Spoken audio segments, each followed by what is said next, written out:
এখানে একটা গাজর একটা আলু ধুয়ে পরিষ্কার করে নিয়েছি, এখানে গ্রেট করে নিয়েছি। একটা থালাতে দিয়ে দিলাম গাজর ও আলু গ্রেট করা। দিয়ে দিচ্ছি হাফ কাপ সুজি, হাফ কাপ ময়দা, ময়দার পরিবর্তে আটাও নিতে পারেন। এখানে দিয়ে দিচ্ছি একটা পেঁয়াজ কুচি, 4-5টি লঙ্কা কুচি, ধনেপাতা কুচি, স্বাদ মতো লবণ, হলুদ গুঁড়ো। 2 কাপ জল দিয়ে ব্যাটারটা গুলে নেব।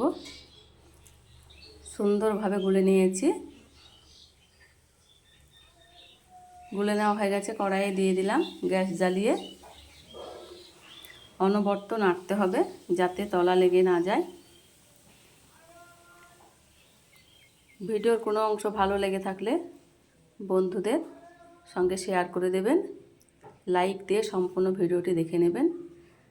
একটা শক্ত ডো হয়ে গেছে, এবার আমি নামিয়ে নেব একটি থালাতে।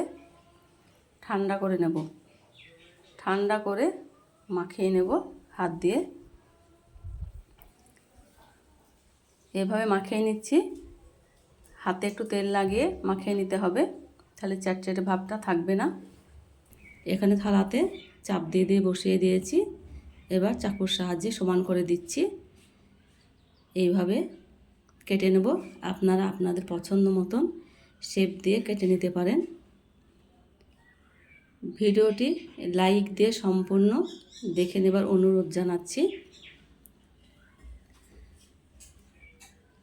ভিডিওটি ভালো লেগে থাকলে সাবস্ক্রাইব করে পাশে থাকবেন। কেটে নেওয়া হয়ে গেছে এইভাবে। এবার ভেজে নেব। হালকা গরম অবস্থায় ভেজে নিচ্ছি।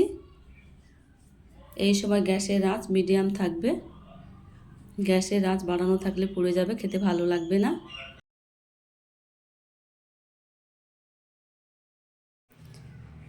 একদিক ভাজা হয়ে গেছে, এবার উল্টিয়ে নিচ্ছি।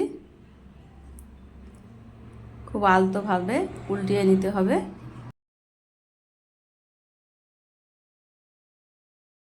ভাজা হয়ে গেছে, এবার তুলে নিচ্ছি। দেখুন, ঘরে থাকা উপকরণ দিয়ে খুব সহজে হালকা খিদের জন্যই এই রেসিপিটি করা যেতে পারে। ভেজে নেওয়া হয়ে গেছে আমার। দেখুন কত সুন্দর হয়েছে, খেতে তো অসম্ভব মজার হয়েছে। বাচ্চারা খেলে লঙ্কার পরিমাণটা কমিয়ে দিতে পারেন। লাইক দিয়ে একটা কমেন্ট করে জানাবেন।